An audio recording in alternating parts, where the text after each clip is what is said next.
Hello, everybody, and welcome to the Irish Goodbye Business Podcast. As you all know, at this stage is a podcast where we speak to real people about real jobs, real initiatives, and real grit and grind. Today, we're joined by a friend of mine, Brian Samson. I know Brian a little while now. He has some incredible initiatives and an incredible mind and story to share with us today. So, Brian, why don't you say hello? Carl, thanks so much for having me. Oh, it's absolutely our pleasure. So, why don't you give the listeners a little bit of background on yourself and kind of what it is you do? Yeah, sure. Midwest kid from Illinois in the States, and lived in Hawaii for the last 8 years.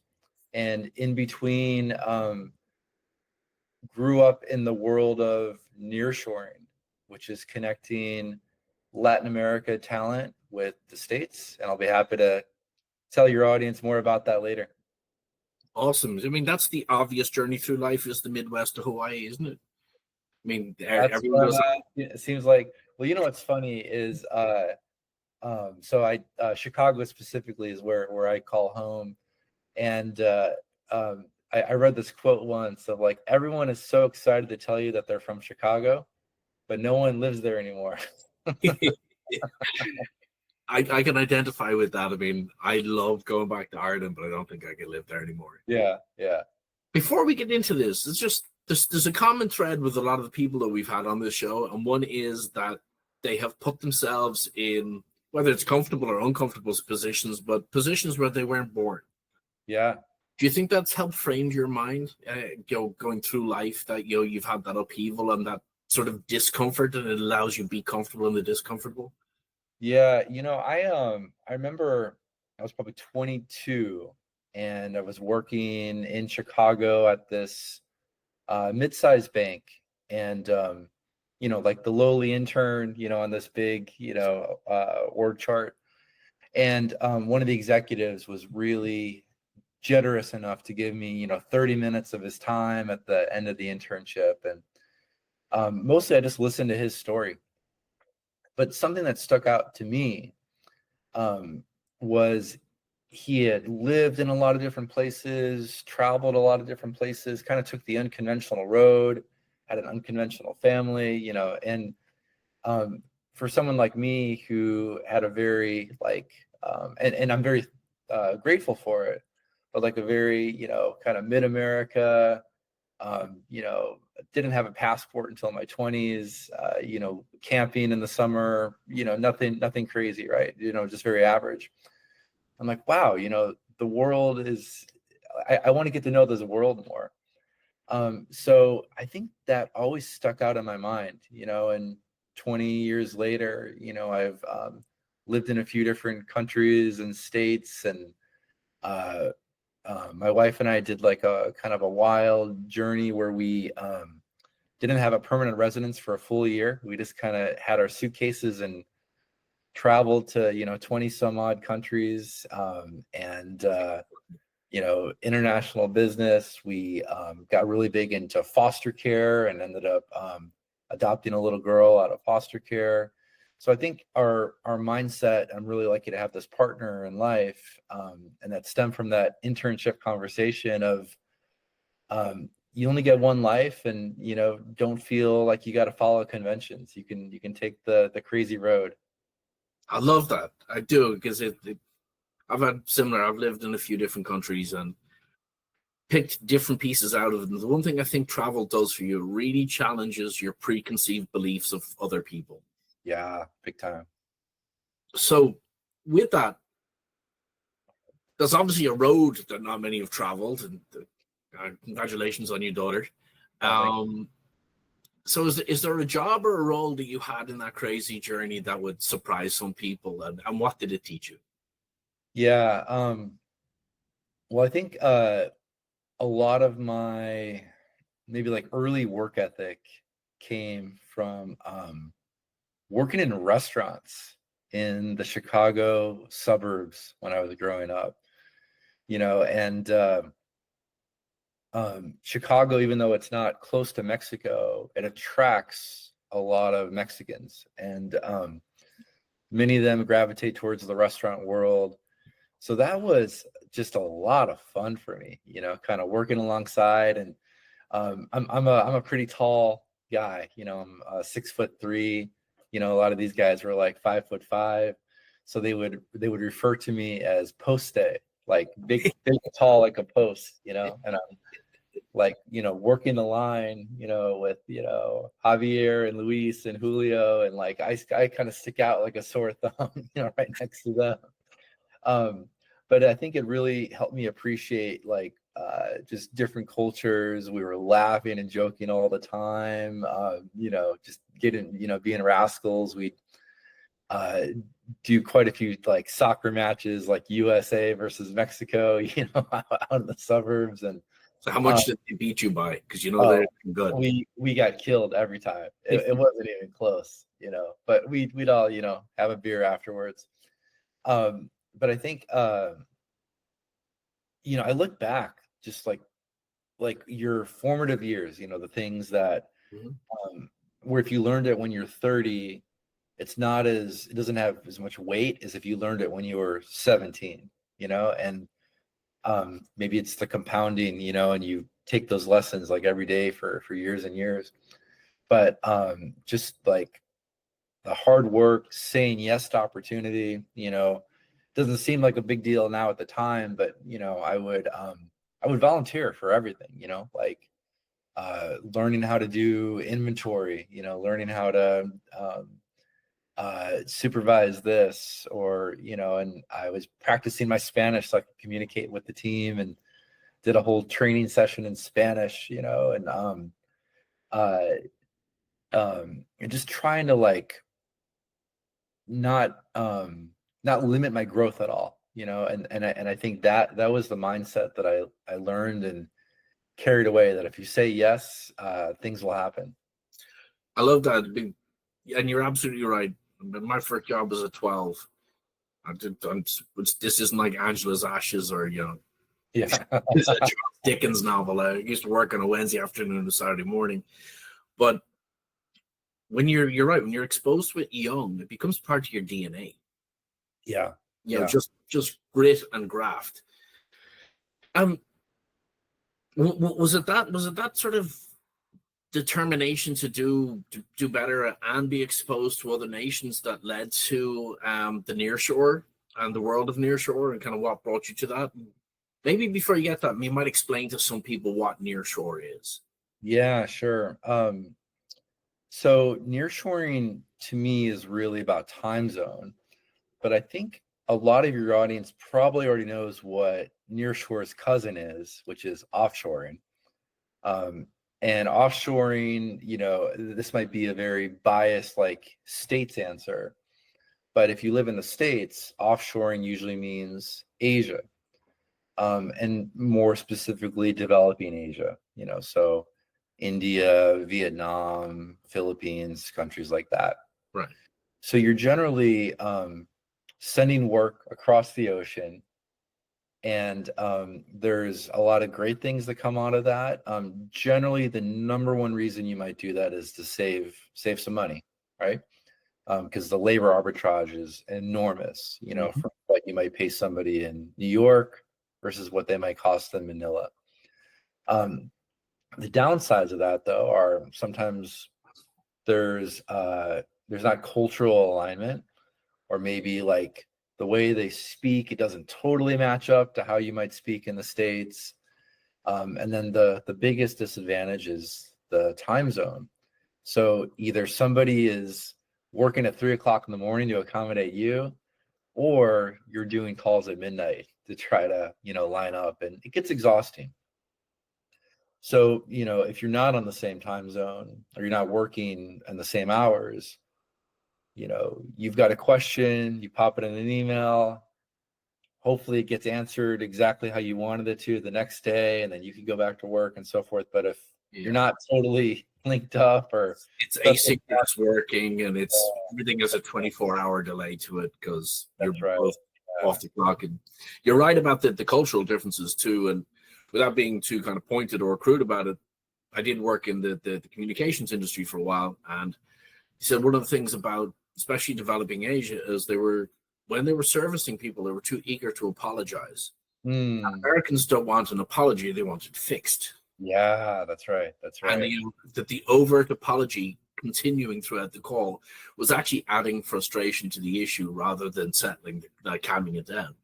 Yeah, and I think what we've also noticed, customers have told us too, is that it can feel quite scripted Mm. if you're connected to, say, a call center in the Philippines or India. And if the call meanders at all and like it's outside their script, you're in trouble, you know. And I think that that's what makes a lot of Americans want to bang their head against the wall. um you know, I'd see my wife do it all the time when she calls United Airlines or something. She's like, don't you know what I'm trying to say? um or this isn't the solution that I'm asking. So for the States, nearshoring is Latin America. So if you look at the map, you know, it's pretty much, you know, one just giant workday overlap. And Latin America is a pretty broad term, but it's really Mexico, the Caribbean, South America, countries like Argentina, Brazil, Chile, you know, so on and so forth.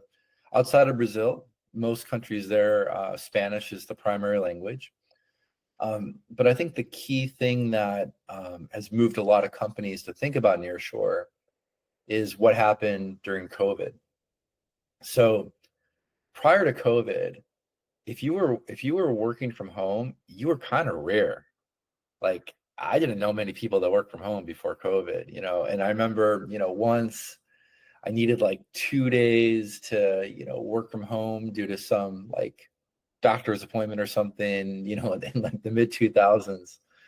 And it was like the biggest ask of my career at that time, you know, like I'll still work, I promise, you know. And I remember my boss called me like every hour, like, what are you doing? You know, and it was such a like weird thing.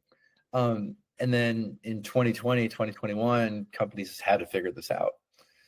And the result of that was you had work could be done anywhere, but there was like a big boom and then boom back because, you know, workers went to the extreme, like they were in New York and then all of a sudden they moved to Indonesia, you know, or whatever, you know, to be digital nomads. Mm-hmm. And then companies started to realize, ooh, there's some downsides to going all the way to the other side of the world, but we can make remote happen. So how can we get everybody back in the same time zone if they're not going to go back to the office? And that really was the boom for Latin America. And then you started to see a lot of these other benefits. Uh, they're able to kind of speak unscripted. They know U.S. style English. And maybe I'll, if you don't mind, Carl, I'll tell you more about how I ended up there and some of the Yeah. other things that really, yeah, came out of it. So funny enough, my intention was not to move to Latin America. Um, my wife was actually an expat, like a child of an expat, and she grew up in Asia. So she went to like American schools in Japan and Korea and stuff like that. And I just thought that was the most interesting thing, you know, especially from, you know, my childhood, like, you know, barely ever getting on an airplane. Um, so as soon as she, you know, she told me that her stories of growing up, I was in like, how can I become an expat in Asia, you know? And I'm thinking of like the glitzy skyscrapers of Singapore and Shanghai, and like, how do I get into this? This is exciting. We don't have kids yet. Let's go for it.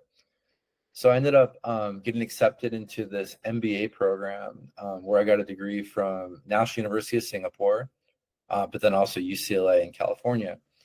But the Singapore, not many people in the States know, NUS is like the number one school in Asia. So I thought, you know, I'd get this kind of stamp of approval. Everybody would want to hire me, you know, now that I got this NUS degree. So about halfway through the program, you know, I started to like try to Skype call every company in Singapore. You know, here I am in San Francisco. Will you hire me? And it was a lot harder than I thought, Carl. It was pretty tough. So I ended up calling this guy that I knew who was living in Shanghai, and he was a very successful entrepreneur, like 9-figure type companies. Mm-hmm. And so I kind of cold called him, hey, I'd love to work for you in Shanghai. And, within a minute, he's like, well, you don't speak Mandarin, do you? No, I don't. Well, that's kind of a non-starter, but, I like your initiative. Come back to me, if you have something. So had this thesis about building MVPs, minimum viable products for fintech companies in New Mm-hmm. York, San Francisco. Came back to him with that. And he's like, okay, like I'll fund you, so I raised about $2 million. But realized quickly, this doesn't get us very far in San Francisco. And I wanted to build a dev team somewhere. So I kind of had this like world is our oyster moment, we could go anywhere. And then I started to like research Latin America, Argentina specifically. And I'd been in a backpacker there years ago. I just kind of remember like that was a cool place. Why don't we try it? So come home one day, tell my wife, so I've got an expat opportunity for us, but it's a little bit different from what we had drawn up, with the sky, like the glittering skyscrapers of Asia. I mean, Buenos Aires is no slouch either, right? Well, it's about as opposite as you can get in every category from a place like Singapore. Right. So Singapore is ultra clean, ultra organized. You can register a business in like 4 hours. It's all black and white. Um, just like runs like a machine. You go to Buenos Aires, Argentina, which is like chaotic, takes 4 months to register a business if you're lucky. Kind of like the Wild West, but it's like beautiful quality of life. You can be yourself. And from there, so we lived there for about a year. I've been there about 9 times. I learned how to put my phone down and just be present, drink my Malbec and eat my steak and have a 4-hour conversation at dinner and be present. And it was just an incredible, eye-opening experience for quality of life. Yeah, that's a forgotten trait, I think. Yeah. For those who don't necessarily work in sort of the tech industry or work in industries that are exposed to Latin America, I mean, it's the next big market. Yeah. The 2020s are really, in my opinion, the decade for Latin America. The late 90s, early 2000s, it was about the Asian tigers. The States had their moment of glory. Europe's had their moment of glory. But I think the 2020s are really about Latin America. And there was something really, really interesting that kind of spurred my enthusiasm for this market. So the first couple months, I wouldn't say they were easy because as open-minded as I like to think I am, I think I went through the same kind of frustration that a lot of people in a brand new country feel because they end up comparing it to how things are back at home, right? Like, why is this so hard to get a contract signed? Why is this so hard to open a bank account? Why is this so hard to do this? Why do I have to stand in line for 4 hours for this? And how come none of this works? And, like you start to compare it. And maybe I was directing my frustration towards the people, but really my frustration was at the system and the government and so forth. So once I kind of reconciled that, it was a total game changer for me because I recognize that although I've been frustrated for 3 months, the people that live here have been frustrated their whole lives. And out of frustration comes people that are adaptable, flexible, gritty, scrappy, super creative with problem solving, critical thinkers, and people that want to up level themselves so they can, kind of get out of it. And once I like connected the dots there, I've just been bullish for the last 10 years, on Awesome. Latin America. Yeah. I love that you brought up grit and mindset, because that's really what the Irish Goodbye podcast is about. It's about, and exactly what you went through. Right? You go to another country, you find yourself in unfamiliar circumstances, some that are frustrating, some that just don't work. Like I had perhaps a slightly different route from coming from Ireland to America, where Ireland's a bit probably more like Buenos Aires. But still coming here, and there's loneliness, there's frustration, there's a language disconnect of even if it's only colloquialisms. Yeah. So what's the mindset that got you through that? And also I'd love to tag on, which we've never been able to do before. What was the mindset you think of the people there that gives them that grit and that determination? Yeah. I think my mindset was I owned the business. So there's nothing like being a business owner, because you have no choice but to grind it out and figure it out. And it's a different mindset, I think, than being an employee. And I mean that with all gratitude and respect for I employees. agree. I ran a construction company in Ireland, and it Yeah. can be lonely when decisions come to your desk and you can't turn to somebody and go, "What do we do here?" Right? Yeah. It's lonely at the top, but all roads lead to me. All responsibility leads with me. Whatever happens, it's my responsibility. So that was a newer thing for me at the time. Now I've 10 years as a grizzled, entrepreneur, but I was kind of fresh faced back then, but I had the mindset like, I'm building a company with my name on it. No matter what, we're going to figure this out. And just before we get into the mindset, just to kind of round out what sort of nearshore is, do you supply or do you put companies in contact with people in Latin America? Do you supply labor for people in America? Or what exactly is that? Or what does it look like? Yeah, sure. So the company that I have today, it's called Plugg Technologies with two G's, Plugg. And we're one of a few companies out there. Plugg happens to be a U.S. company, but because I've got this decade of nearshoring experience and partner and team members that have kind of worked across borders, for years, what we're doing is providing contract labor for U.S. companies. And there's a lot of different roles that you could fill. Basically, anything that you could do remote, you could probably do from Latin America. So everything from like AI and machine learning engineers to QA to marketing people to customer service, call center.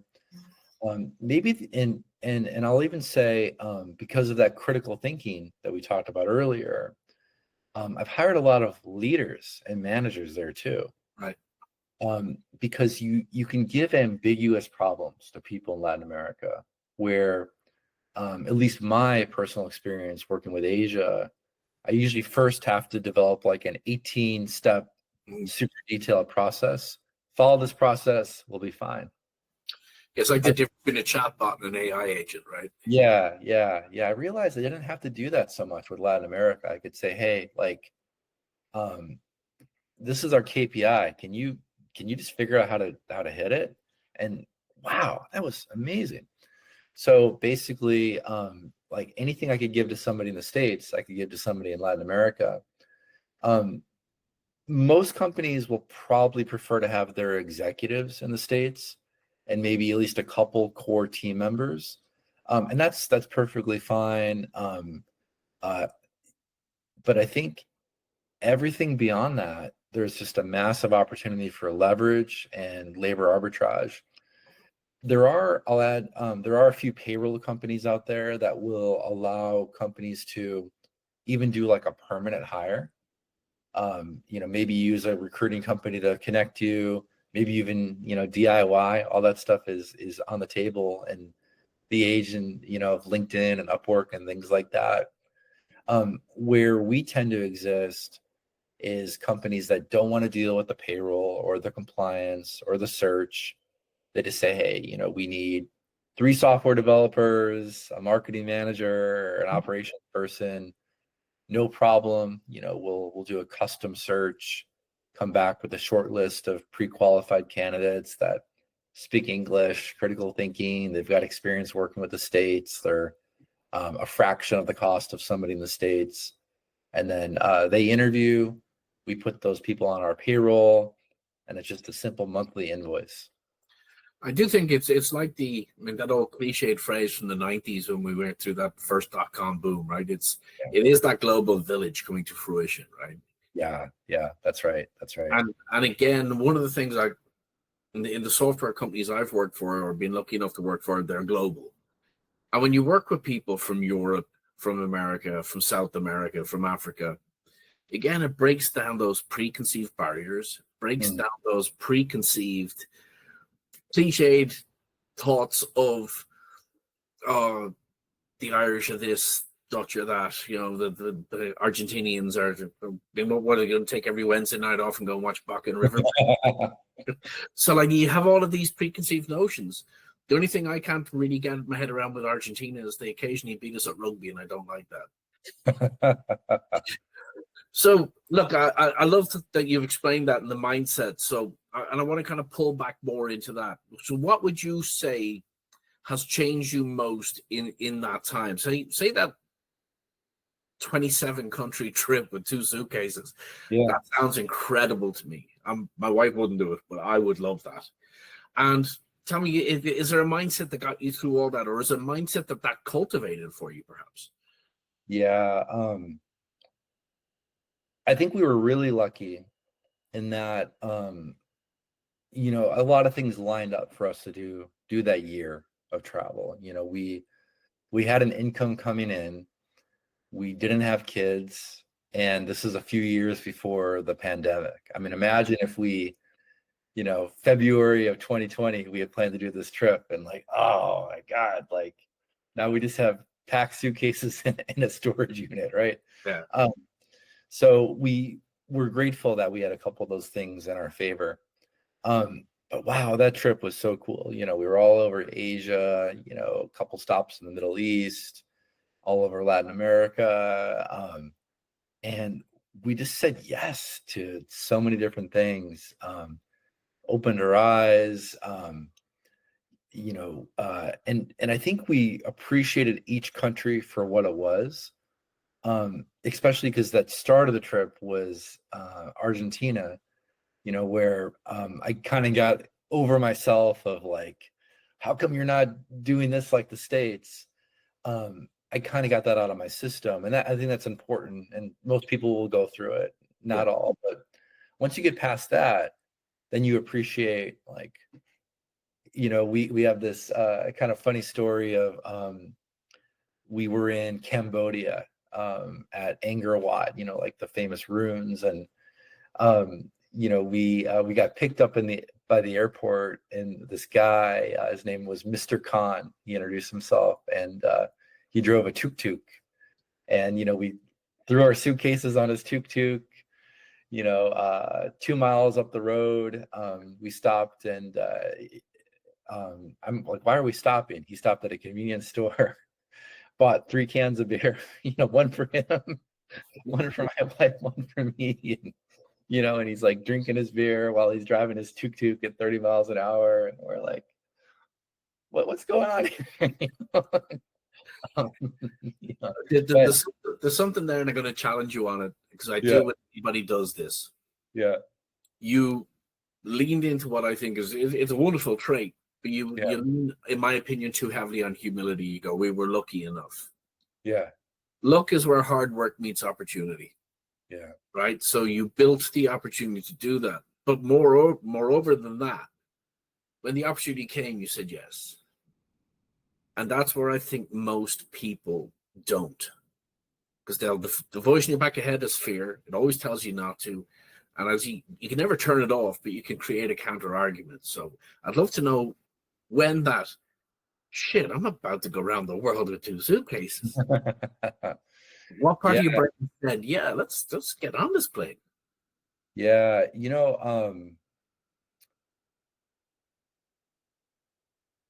I didn't grow up in I should say, I grew up in a very conventional home, like both parents were around. My dad worked for a company for 30 years.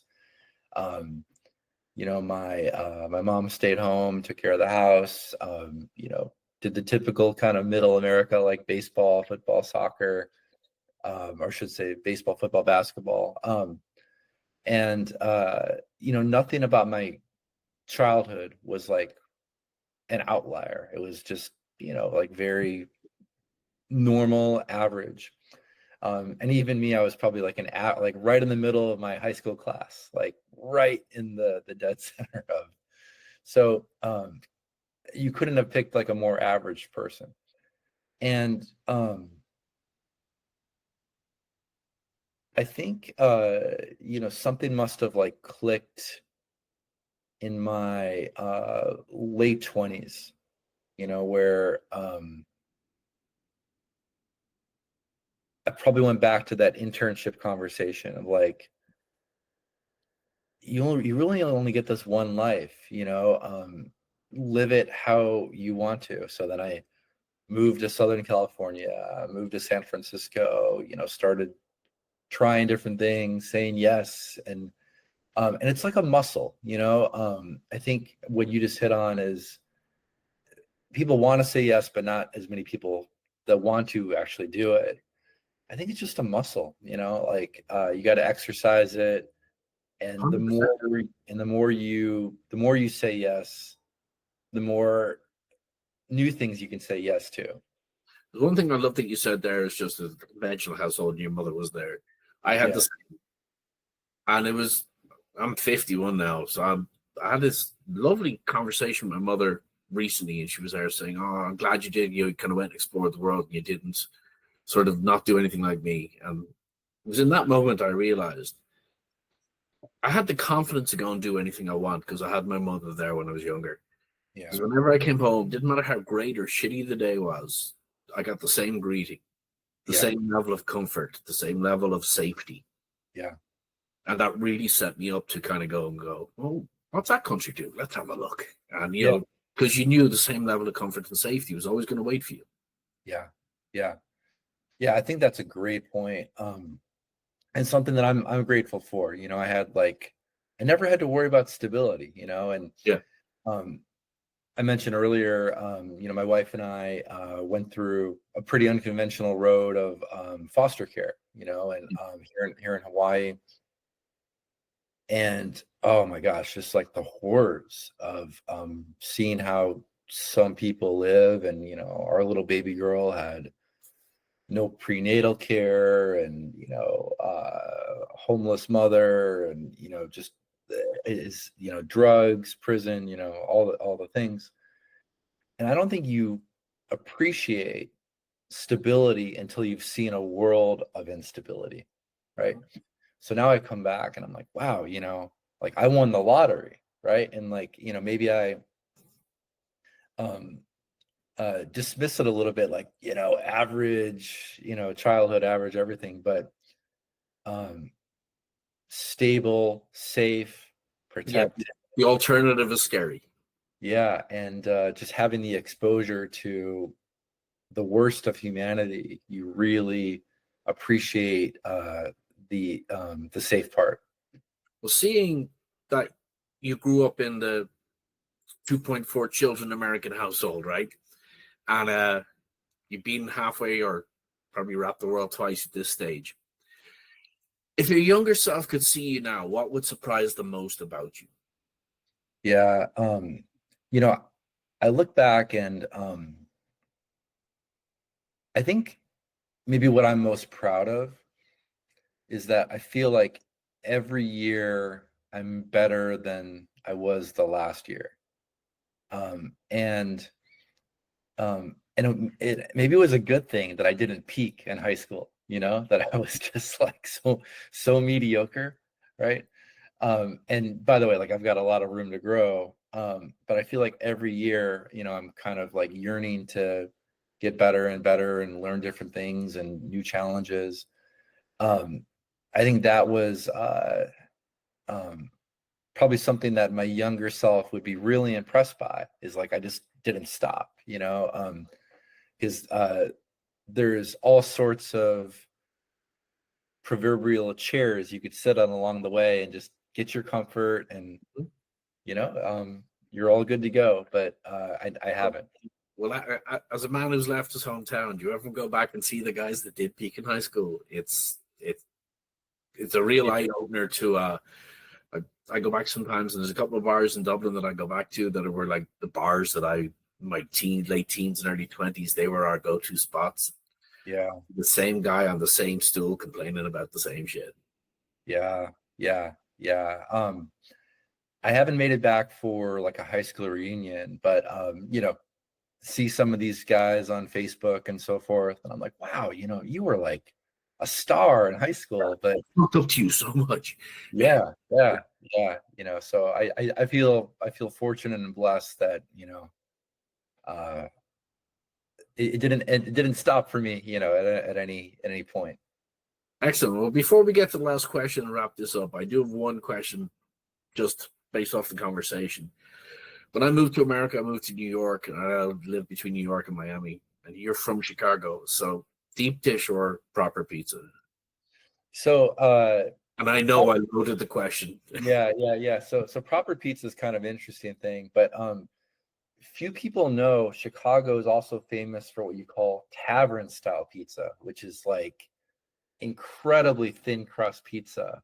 Okay. And they cut it into squares. So it's like really fun to eat. Like you ordered for a whole table, and you can just get this like little bite-sized square, So I'm gonna say Chicago dominates on both deep dish pizza and the tavern style pizza. You're wrong on pizza, but I do have a soft spot for Chicago. It was the first game of American football I ever watched was the '85 Super Bowl. Oh my gosh! Yeah, talking about domination. Yeah. Right, so look, first off, thank you for joining us today, Brian. I really, really enjoyed your story. I know we had a couple of chats leading up to this, and just what you're doing is incredible. So please tell everybody where they can find out more about you. Absolutely. Best way is probably Plugg's website, which is plugg.tech, TECH. Okay, I'll put a link in the description here as well. And as we wrap up here, you've seen some of the previous episodes. So the last question is always, as we get up to leave the bar, for the two people who are going to take the seats behind us, what bit of advice would you write on the beer napkin to leave behind us? I would say be an entrepreneur as early in your career as you can, because all of the learning, growth, build for retirement, it's all compounding. And this is a long napkin, I realize, but we've unfolded it at this stage. Okay. Now we've got a long napkin here, but if I had a regret, it's that I waited so long to start this journey. Once I realized that I was doing all of this for myself, all the learning, all the opportunities, all the income, everything was for me. Best thing that I ever did. And I just wish I started it so much earlier. Oh, that's awesome. And I think it's great advice. Brian, thank you. Thank you for being a part of my journey. Thank you for lending your wisdom to us all here, and wish you the very best in the future. And hopefully we'll have you back in the next season for an update. I love that. Thanks so much, Carl. Take care now. Bye-bye.